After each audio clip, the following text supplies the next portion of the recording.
Hey everyone, Amber Carnes here from Body Positive Yoga, and I'm here today with Rachel Estapa. Hey Rachel, how's it going? Hey Amber, how are you? Great. I'm doing well. So I'll tell you a little bit about Rachel and then we'll get going with some questions. Rachel is a certified coach, writer, and social entrepreneur.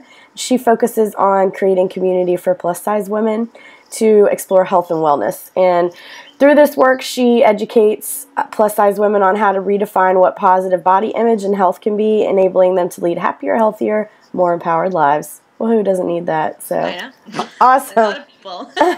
So we'll talk more about the work that you do, but first we want to hear your yoga story. So how did you find yoga? How long have you been practicing? What keeps you coming back to the mat? Yeah, and I'm sure you can identify with this too. I feel like there are really two yoga stories. There's the one that starts when you first go to a class in a studio, and then there's the one that happens when you're younger and you don't really, at least for me, understand like how you've learned to know about your body and how other people perceive it. So I guess I'll start with the younger story first, is that from an early age, and I'm sure a lot of women are like this too, where you're put into ballet and to situations where you're taught to be girly or feminine, and right off the bat I was like, I don't look like these girls, I don't move like these girls, I really don't like pink tutus, and it really started to make me feel like my body was something to apologize for.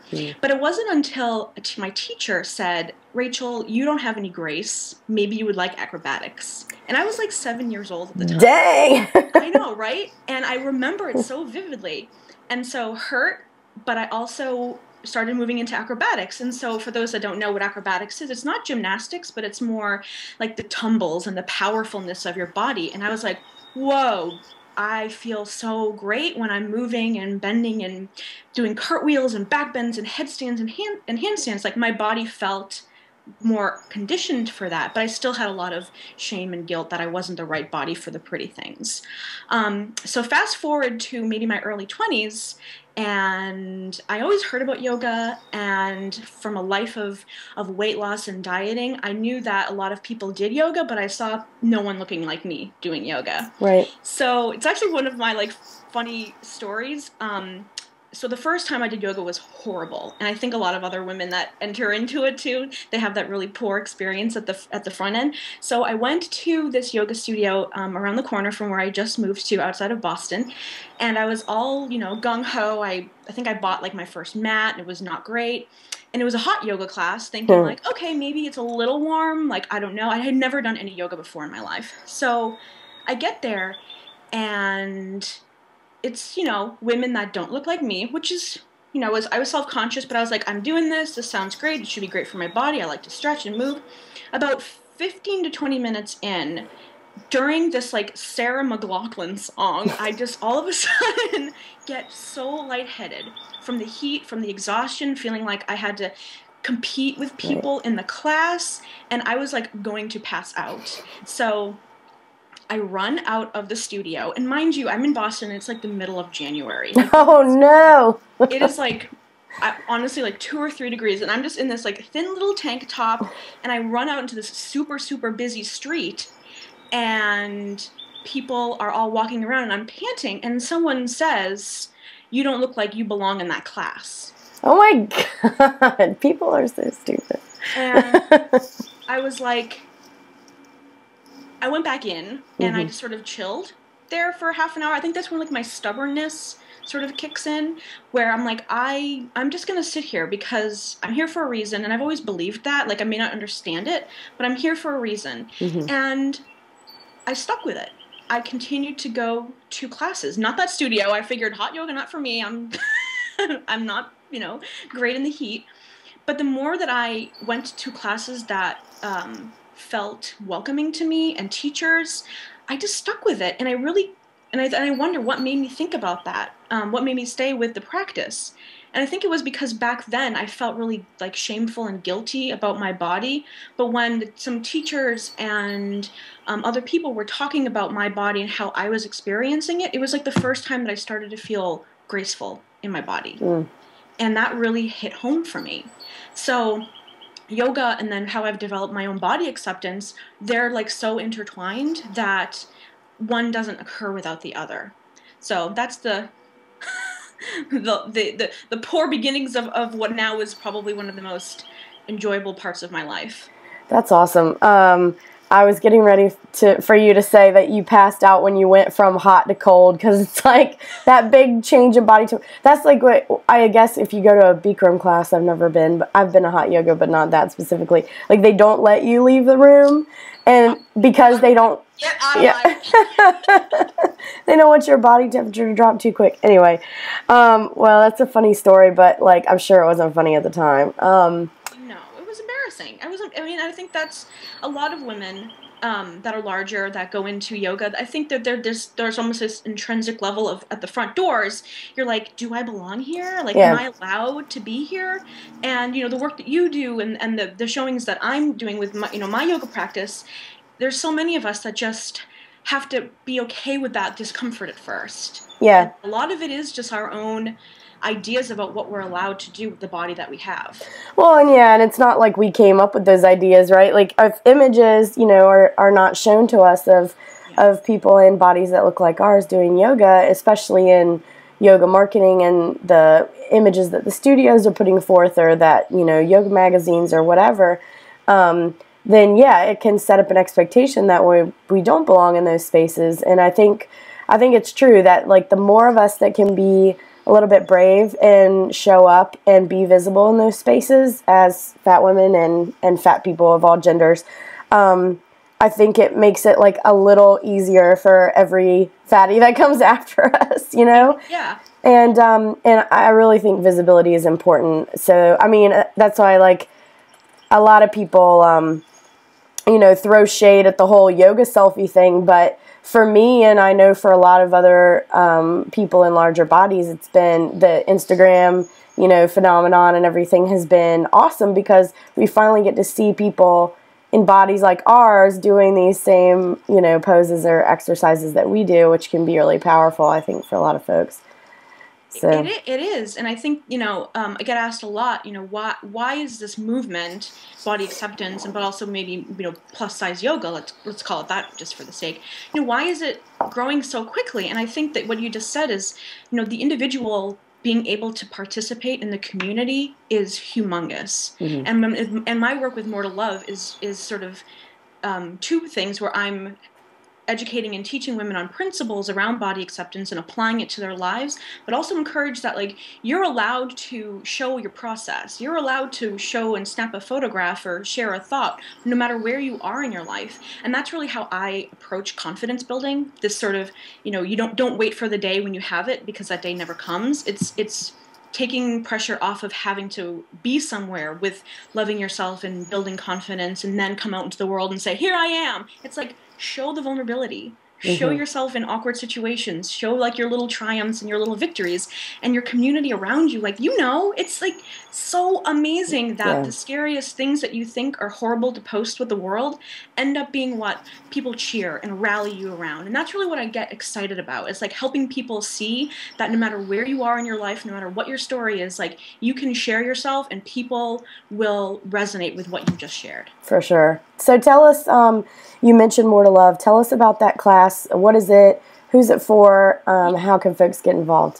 So I run a class, an online course called More to Love class, and it's a month-long interactive program where day by day I present exercises and activities to the women in the group on ways to build body acceptance. It's a combination of things that are internal, like how do you handle when you want to beat yourself up about your appearance or just insecurity comes about. How do you handle that with real proven tools? But then also we add fun in there. Like there's a day for yoga, there's a day for movement, there's a little bit of intuitive eating. How do you feel confident in your appearance when you go to work or go out into the world?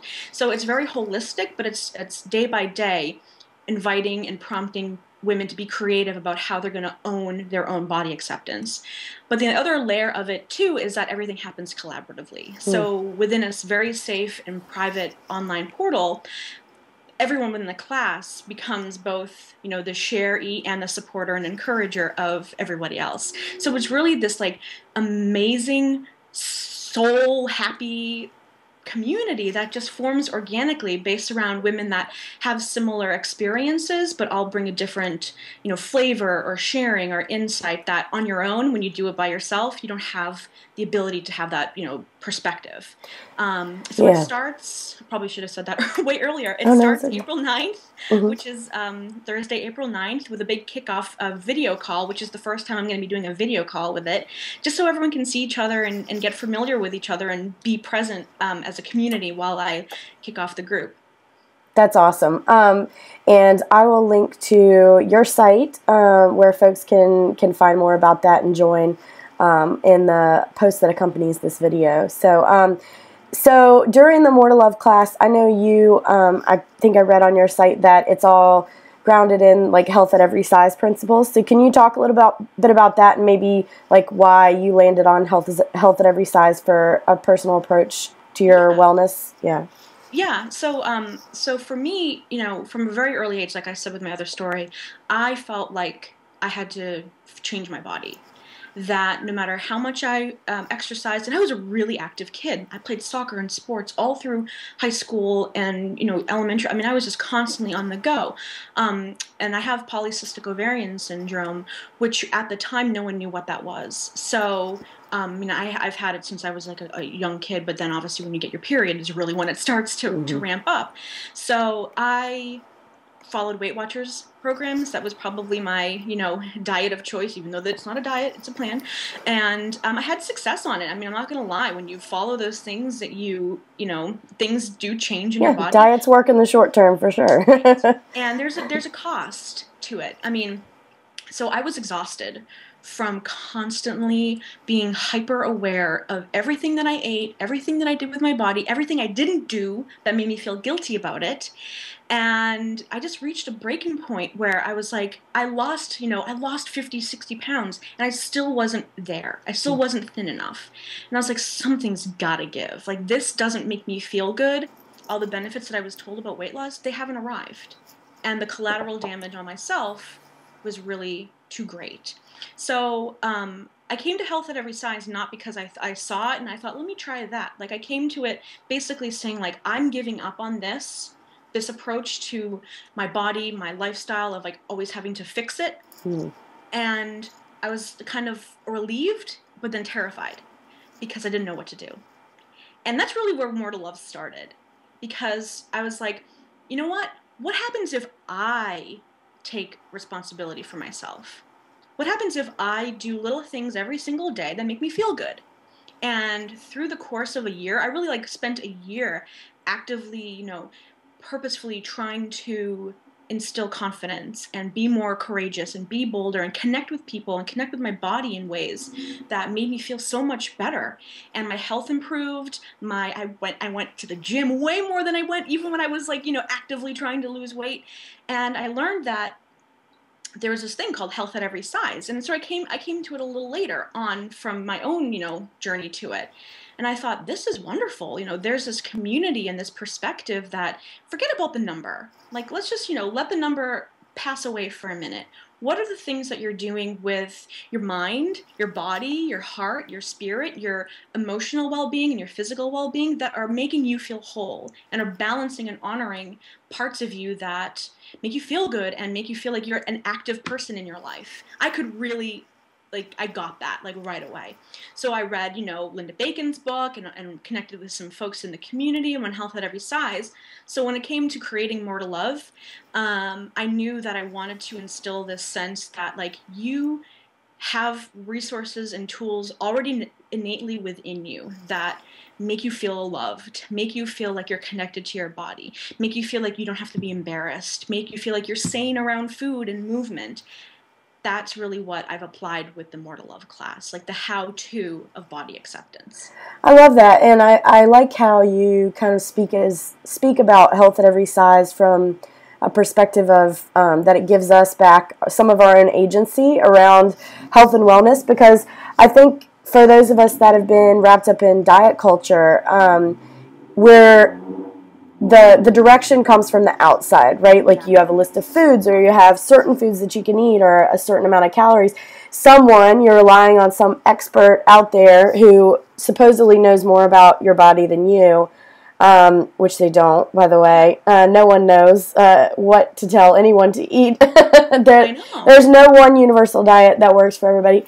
So, but relying on that outside source to tell you, you can eat that, you can't eat that, this is how much you should be moving, this is how you should be moving, it really takes our power away. And I think Health at Every Size is, it can be very empowering for a lot of folks in that way, that they get to decide, how do I want to move my body in like a way that makes me feel good and joyful, or what foods are nourishing to me, what foods maybe don't make me feel so great, and getting in tune with those things and having that more embodied relationship with ourselves, I think can be a huge component of mental health, but also with physical health too. Absolutely. And, if I had to sum up what my work is about, it's the skill of learning how to listen to yourself. Yeah. And that's something that most people, no matter where they are, what they're dealing with, they don't know. They don't know how to decipher between like the negative, inner critic voice versus something that's like more genuine and authentic to yourself. Like there's a process to that, to get clear and to come back home in a sense. And that's really what More to Love in my work does, is provide both the ideas and the perspective and the tools to do that, but also the space to do it within there. And that's for me really why I personally love yoga. And I don't post as much as other people do, mainly because I'm like on all the time. I'm just like bebopping, and you're probably the same way, where you've got like a million, ideas, and you've just got energy that's just boundless. Like I've always sort of been like that. Yoga is the one space in my life where I really don't think about anything else other than what my body is doing and what I'm experiencing for however long I'm practicing. Yeah. And that to me it's like sacred. Mm-hmm. And it's not so much I'm doing yoga, it's more like I'm inviting yoga in. Mm-hmm. And being able to be aware of things in your life that bring forth that sense of balance and centeredness. It takes a while to sort of find that happy medium and to encourage it, because someone's body acceptance may look like this. That's right. And other person's might look like that. So if you're still trying to compare against what other people are doing and think I should do that, that's going to be counterintuitive. Yeah. And one of the big things that I define body acceptance as is being honest. Mm-hmm. That's it. And what that means is, like, how do you come to be aware with yourself, your thoughts, your habits, your the way that you go out into the world in a way that's not going to make you feel obligated to do something. Mm-hmm. It's about being real in the moment. Like sometimes you're tired. Do you rest? Sometimes you're hungrier than you normally are. Do you let yourself eat? Right. Sometimes you just look at yourself in a photo and all these floods of like, oh my God, I can't believe I look like that. Like, how do you sit with that? Mm-hmm. Because you're human.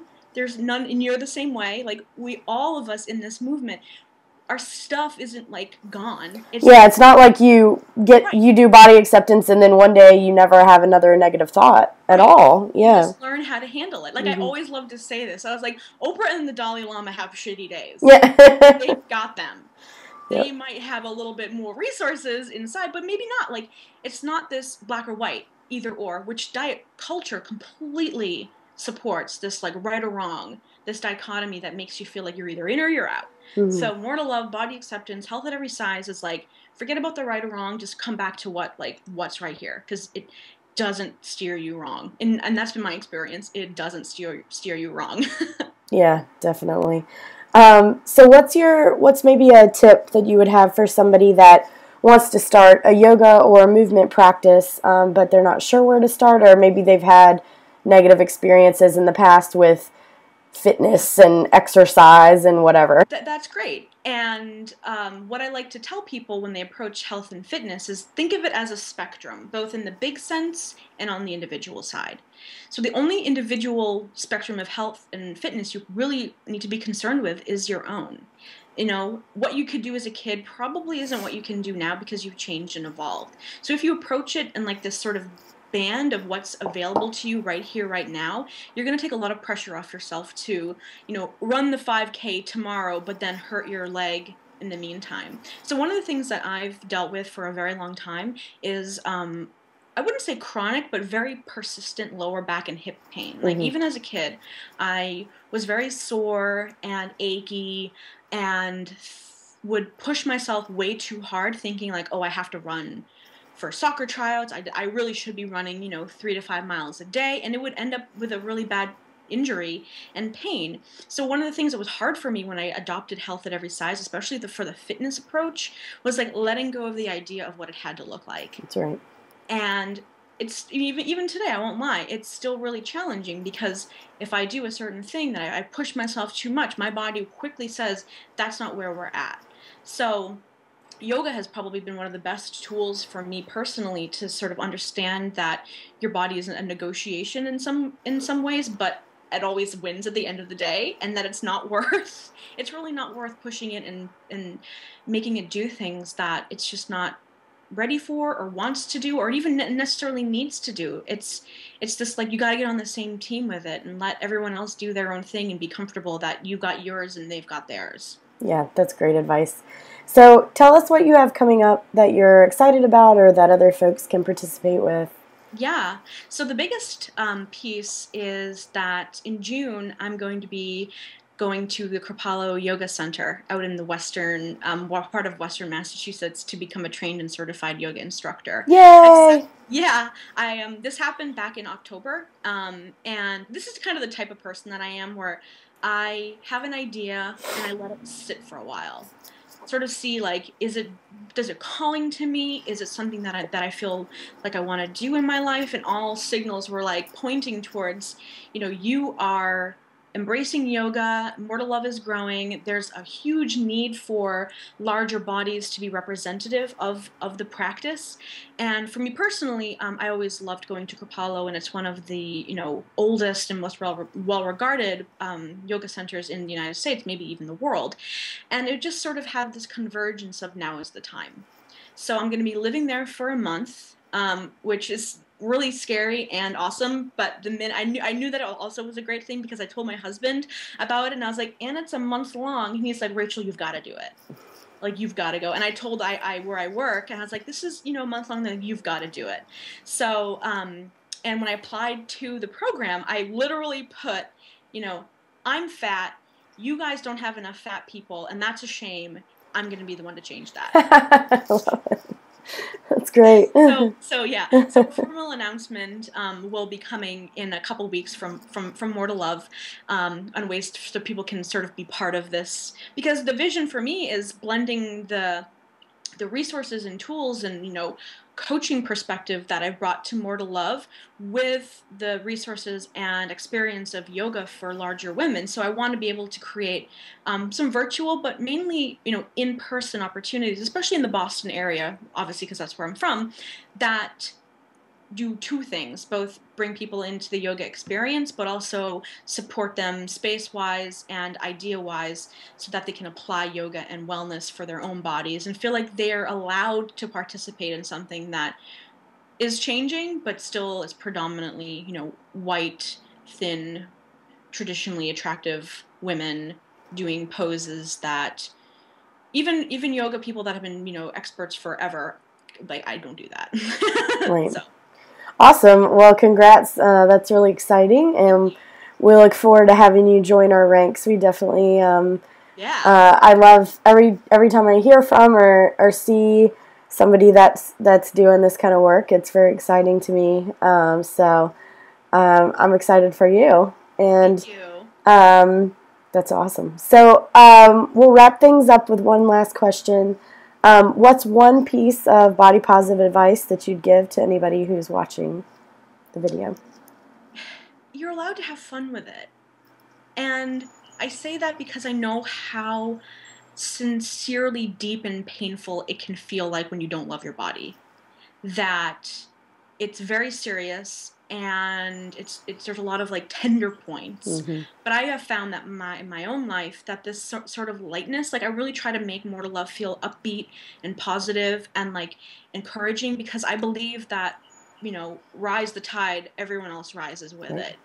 And so when you're approaching body acceptance, like, you're allowed to like let that lighter side of your life come through, because it's that's what builds confidence, this sort of play and enjoyment and community collaboration, and that, you know, there's a lot of stuff in the world that makes people feel larger, like they don't belong here, and it sucks.